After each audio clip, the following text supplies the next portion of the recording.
After a short suspension, Jimmy Kimmel returned to late-night television. But people in many cities across the country weren't able to tune in to watch.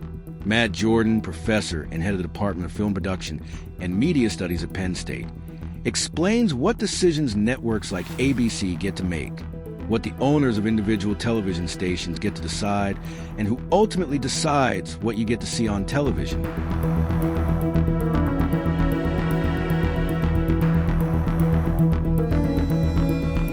Increasingly, you have these, especially Sinclair and Nexstar, which in our particular media market are the only two available.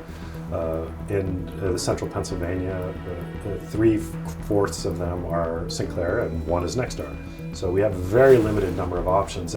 Matt Jordan, head of the Department of Film Production and Media Studies and director of Penn State's News Literacy Initiative. It's understandable that people are confused by it because it's confusing. So networks came about because television was a line of sight transmission model, which is to say the signal only went as far as you could see. And so because of that and the way that television was broadcast, you had to have this kind of network that would build out and kind of to transmit the signal across and they tended to be along already existing corridors, either highways or railroads or whatnot. And the affiliates would carry the programming that was national. They would also do local programming, and that's where you get local news kind of starting from that. But their main feature in the early days of television, we're talking 50s, 60s, 70s, was to transmit that signal because there was no other way to do that. In the years since, that transmission thing has been either solved by cable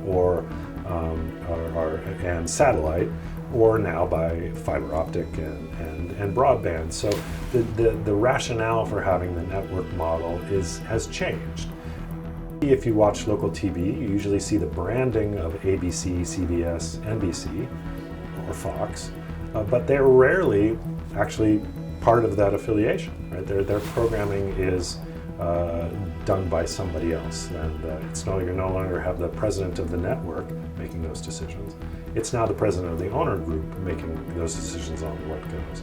And that local connection that these places used to have to their communities and whatnot have been kind of dissolved into these increasingly bigger and bigger media groups that keep buying out these former affiliates of the network.